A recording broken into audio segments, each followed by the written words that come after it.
Hello everyone, welcome to cyber medical education. तो आज का हमारा टॉपिक है जीओडी पीओडी मेथड। ठीक है, जिसे हम ग्लूकोज ऑक्सीडाइज एंड परऑक्सीडाइज मेथड भी कहते हैं। इसे हम गॉडपोट मेथड के नाम से भी जानते हैं। ठीक है, तो हम इसके क्लिनिकल सिग्निफिकेंस देख लेते हैं कि किन किन कंडीशन में जो हमारा जीओडी पीओडी है उसका लेवल बढ़ जाता है। तो हमारा जो डायबिटीज़ मेलाइटस की कंडीशन होती है उसकी कंडीशन में हमारा जो जीओडी पीओडी होता है वो इंक्रीज़ हो जाता है। हाइपरथायराइडिज्म की कंडीशन में जीओडी पीओडी इंक्रीज़ हो जाता है। हाइपर पिट्यूटरीज में जो होता है मतलब उसकी कंडीशन में हमारा जो जीओडी पीओडी होता है वो भी इंक्रीज़ हो जाता है। Then hyper activity of adrenocortical hormone, जो एड्रीनोकॉर्टिकल हार्मोन होते हैं जो हमारे वो हाइपर एक्टिव हो जाते हैं। तो उस कंडीशन में भी हमारा जो जीओडी पीओडी होता है वो इंक्रीज़ हो जाता है। ये मोस्ट इंपॉर्टेंट टॉपिक है फ्रेंड्स। ठीक है, ये कॉम्पिटिटिव एग्जाम में भी पूछा जाता है। देन आपके मेन एग्जाम के लिए तो इम्पॉर्टेंट है ही। डिग्रीज किस कंडीशन में हो जाता है, तो हाइपोथायराइडिज्म की कंडीशन में ये कम हो जाता है। देन हाइपोपिट्यूटरिज्म की कंडीशन में भी ये जो गॉडपोट मेथड होती है, ठीक है, इसका जो वैल्यूज़ होती है वो डाउन हो जाती है। ठीक है, उसके बाद अदर कंडीशन होती है ग्लाइकोस यूरिया। ठीक है, यूरिन के अंदर ग्लूकोज की प्रेजेंस को ग्लाइकोस यूरिया कहते हैं।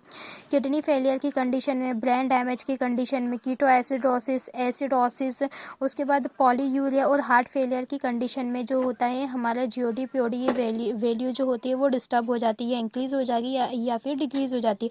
अब हम इसके प्रिंसिपल की बात कर लेते हैं। तो इसका प्रिंसिपल का क्या कहता है, the aldehyde group of glucose, ठीक है, is oxidise by glucose oxidase to give gluconic acid and hydrogen peroxide is the reaction. मतलब जो एल्डिहाइड ग्रुप होता है वो ग्लूकोज ऑक्सीडाइज के साथ रिएक्ट करता है और बनाता है हमारा ग्लूकोनिक एसिड हाइड्रोजन पेरोक्साइड की प्रेजेंस में। तो जो ग्लूकोज होता है, ग्लूकोज हमारे H2O2 से रिएक्ट करता है और वो ऑक्सीडाइज हो जाता है। ऑक्सीडाइज होने के बाद ग्लूकोनिक एसिड बनता है। देन हमारा जो H2O2 जो होता है हाइड्रोजन पेरोक्साइड वो रिलीज हो जाता है। Hydrogen peroxide is break down to water and oxygen by peroxidase. तो जो हाइड्रोजन पेरोक्साइडेज होता है हमारा, हाइड्रोजन पेरोक्साइडेज वो ब्रेक डाउन हो जाता है इन द प्रेजेंस ऑफ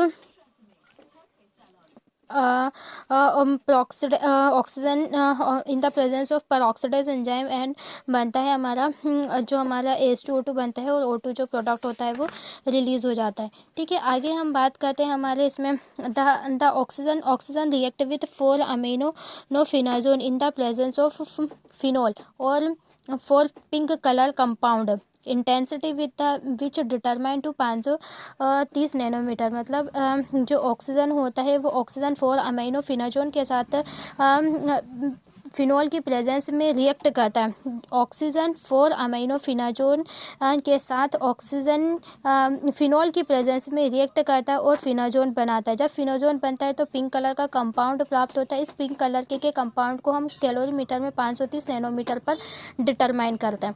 ठीक है, अब इसकी नॉर्मल वैल्यू देखते हैं कि फास्टिंग कंडीशन में हमारा जो सीरम ग्लूकोज होता है उसकी वैल्यू 70 से 110 mg पर डेसीलीटर होती है। फास्टिंग की कंडीशन होती है। ठीक है, पोस्ट प्रीनेटल की कंडीशन में हमारा 70 से 140 mg पर डेसीलीटर ग्लूकोज होता है। और रैंडम जो RBS होता है हमारा रैंडम ब्लड शुगर, उस कंडीशन में हमारा 70 से 160 mg पर डेसीलीटर इसकी नॉर्मल वैल्यू होती है। ठीक है, अब इसकी पॉसिबल पैनिक रेंजेस भी होती हैं हमारी इंक्रीज एंड डिक्रीज कंडीशन में। इस कंडीशन में हमें सैंपल क्या लेना होता है, तो इस कंडीशन में हमें सीरम और जो प्लाज्मा होता है उसकी रिक्वायरमेंट होती है। ठीक है, सीरम के थ्रू भी हम टेस्ट परफॉर्म कर सकते हैं, देन प्लाज्मा के थ्रू भी टेस्ट परफॉर्म कर सकते हैं। अब हमको यूरिन ग्लूकोज का एग्जामिनेशन करना होता है तो उसके लिए हमें सैंपल को कौन सी ट्यूब में कलेक्ट करना होगा, तो सैंपल को हम फ्लोराइड टेस्ट ट्यूब में कलेक्ट करते हैं जो कि ग्रे कलर की होती है। ठीक है, तो सीरम ग्लूकोज के डिटर्मिनेशन के लिए हमें फ्लोराइड जो वाइल होती है उसका यूज़ करना होता है। ठीक है, अब हम रिएजेंट देख लेते हैं कि हमें इस टेस्ट प्रिपरेशन में किन किन रिएजेंट की रिक्वायरमेंट होती है। तो उसके लिए हमें बफर रिएजेंट चाहिए होता है। बफर रिएजेंट जो होता है उसको कैसे हम प्रिपेयर करते हैं, तो बफर रिएजेंट जो होता है हमें उसमें 100 ml फॉस्फेट बफर लेते हैं। देन हम उसमें ग्लूकोज ऑक्सीडाइज लेते हैं 650 यूनिट। ठीक है, परऑक्सीडाइज जो होता है वो 500 यूनिट लेते हैं। देन 4 अमीनो फिनोजोन जो होता है वो 20 mg में हम लेते हैं। ठीक है। वो सोडियम अजाइड जो होता है वो हमारा 30 mg होता है। उसके बाद फर्स्ट रिएजेंट था हमारा बफर रिएजेंट, ठीक है। वो सेकेंड रिएजेंट आता है हमारा फिनोल रिएजेंट। उसके बाद आता है हमारा ग्लूकोज स्टैंडर्ड। ग्लूकोज स्टैंडर्ड की वैल्यू होती है हमारी 100 mg पर डेसीलीटर। अब स्टेबिलिटी ऑफ द रिएजेंट देख लेते हैं कि रिएजेंट कहाँ पर स्टेबल रहता है, ठीक है। रिएजेंट फर्स्ट दैट मीन्स आपका बफर रिएजेंट, और रिएजेंट सेकंड कौन सा है हमारा फिनोल रिएजेंट है। ये दोनों रिएजेंट को हम स्टेबल रखते हैं 2 to 8 डिग्री सी पर, मतलब इसको स्टोर करके कहाँ रखना है, तो हमें इसे 2 to 8 डिग्री सी पर 6 मंथ तक स्टोर करके रख सकते हैं, ठीक है। उसके बाद रिएजेंट थर्ड जो है हमारा वो स्टेबल होता है 1 ईयर तक रेफ्रिजरेटर में, यानी कि रिएजेंट जो थर्ड होता है उसको हम 1 ईयर के लिए रेफ्रिजरेटर में स्टोर करके रखते हैं, ठीक है। अब इसकी प्रिपरेशन देख लेते हैं, प्रिपरेशन ऑफ ग्लूकोज रिएजेंट की प्रिपरेशन। तो mix 2 part of buffer enzyme reagent, ठीक है। क्या करेंगे, 2 पार्ट जो रिएजेंट है वो हम बफर एंजाइम रिएजेंट लेते हैं 2 पार्ट, और फर्स्ट पार्ट क्या करेंगे हम फिनोल रिएजेंट लेते हैं। फिनोल रिएजेंट लेने के बाद हम उसमें क्या करेंगे, उसके साथ हम ग्लूकोज रिएजेंट को ऐड करेंगे।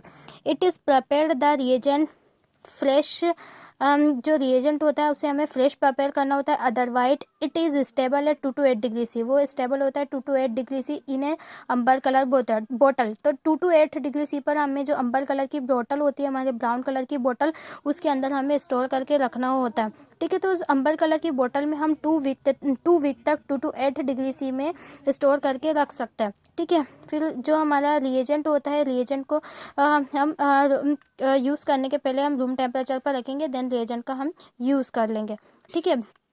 उसके बाद हम इसके प्रोसीजर देख लेते हैं। पिपेट इन द ट्यूब लेवल एज फॉलोअर्स। हम पिपेट लेते हैं, हम टेस्ट ट्यूब लेते हैं, देन उसके ऊपर हम क्या करते हैं, मार्किंग करते हैं, उसमें लेबल कर देते हैं। तो हम जनरली क्या करेंगे, हम उसमें 3 टेस्ट ट्यूब लेते हैं, ठीक है। 3 टेस्ट ट्यूब लेंगे, 3 टेस्ट ट्यूब के ऊपर क्या लेबल करेंगे, एक टेस्ट ट्यूब के ऊपर हम टी का लेबल कर देंगे यानी टेस्ट, सेकंड टेस्ट ट्यूब के ऊपर एस का लेबल करेंगे यानी स्टैंडर्ड, और थर्ड टेस्ट ट्यूब जो होती है उसके ऊपर बी का लेबल करेंगे यानी कि ब्लैंक। 3 टेस्ट ट्यूब हमने ले लिए, टेस्ट, स्टैंडर्ड और ब्लैंक, ठीक है। अब तीनों टेस्ट ट्यूब में हमको क्या करना है, रिएजेंट ऐड करना है। तो पहली जो फर्स्ट टेस्ट ट्यूब है उसमें ग्लूकोज रिएजेंट लेते हैं हम। ग्लूकोज रिएजेंट 3 ml लेंगे, ठीक है। तीनों टेस्ट ट्यूब में 3-3 ml ग्लूकोज रिएजेंट जो है हम उसको ऐड कर देंगे।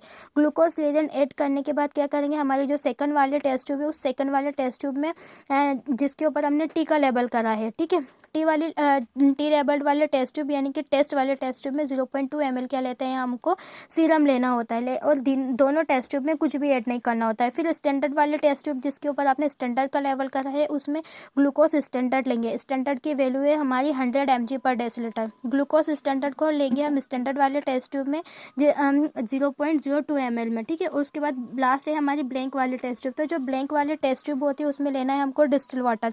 तो डिस्टिल वाटर भी हम उसमें लेंगे 0.02 ml में। तीनों टेस्ट ट्यूब में हमने ले लिया, तीनों टेस्ट ट्यूब में इक्वल अमाउंट में हम रिएजेंट ऐड करते हैं। टेस्ट वाले टेस्ट ट्यूब में सैंपल ऐड करते हैं, स्टैंडर्ड वाले में स्टैंडर्ड 100 mg पर डेसीलीटर उसकी वैल्यू है, और ब्लैंक वाले टेस्ट ट्यूब में हमें डिस्टिल वाटर ऐड करना होता है। फिर जो तीनों टेस्ट ट्यूब है उसको हम अच्छी तरह से मिक्स करेंगे। मिक्स करने के बाद 37 डिग्री सी पर स्टोर करके रखेंगे हम 15 मिनट के लिए। 15 से 30 मिनट तक हम उसको अच्छी तरह से स्टोर करके रखेंगे, ठीक है। फिर उसके बाद हम उसकी इंटेंसिटी को मेज़र करेंगे, ठीक है। इंटेंसिटी को कैसे मेज़र करेंगे, उसके कलर के अकॉर्डिंग हम उसकी इंटेंसिटी को मेज़र करेंगे। तो ये जो कैलोरीमीटर होता है, कैलोरीमीटर में हम 530 नैनोमीटर में ग्रीन फिल्टर में इसकी कलर की इंटेंसिटी को मेज़र करेंगे, ठीक है। तो क्या करेंगे हम, हमारे जो कैलोरीमीटर है, कैलोरीमीटर में ब्लैंक के अगेंस्ट यानी कि जो डिस्टिल वाटर वाले टेस्ट ट्यूब है ब्लैंक वाली, उस टेस्ट ट्यूब को रखेंगे, इसके अगेंस्ट हम 0 सेट करेंगे। 0 सेट हो गया, उसके बाद फिल्टर सेट करेंगे हम। हमारा 530 नैनोमीटर का ग्रीन फिल्टर हमने लगा दिया। लगाने के बाद हम उसमें टेस्ट के स्टैंडर्ड की वैल्यू नोट करेंगे, देन टेस्ट की वैल्यू नोट करेंगे। इसका कैलकुलेशन फॉर्मूला है सीरम ग्लूकोज का। तो ऑप्टिकल डेंसिटी ऑफ टेस्ट, जो भी आपने टी लेवल वाले टेस्ट ट्यूब है जो लगाया है कैलोरीमीटर में, उसकी जो भी वैल्यू आएगी वो हम यहाँ पर रख देंगे, ठीक है। Optical density of test, T की जगह हम उसकी वैल्यू रख देंगे। ऑप्टिकल डेंसिटी ऑफ स्टैंडर्ड की जो भी वैल्यू आएगी हम यहाँ रख देंगे। स्टैंडर्ड की वैल्यू क्या है हमारी 100, हमको पहले से पता है। देन हम उसके बाद इसे क्या करेंगे, 100 से मल्टीप्लाई कर देंगे, फिर आपकी जो भी वैल्यू होगी वो निकल के आ जाएगी, ठीक है। यही हमारा प्रोसीजर है। यहाँ तक का समझ में आया, ठीक है। वीडियो को प्लीज़ अंत तक देखिए तो समझ में ज़रूर आएगा। अगर आपको हमारी वीडियो अच्छी लगी हो तो प्लीज़ लाइक शेयर ज़रूर करें। देन अगर आप हमारे यूट्यूब चैनल पे नए हैं तो प्लीज़ हमारे यूट्यूब चैनल को सब्सक्राइब ज़रूर कीजिए, ठीक है। फिर मिलते हैं एक नए वीडियो के साथ।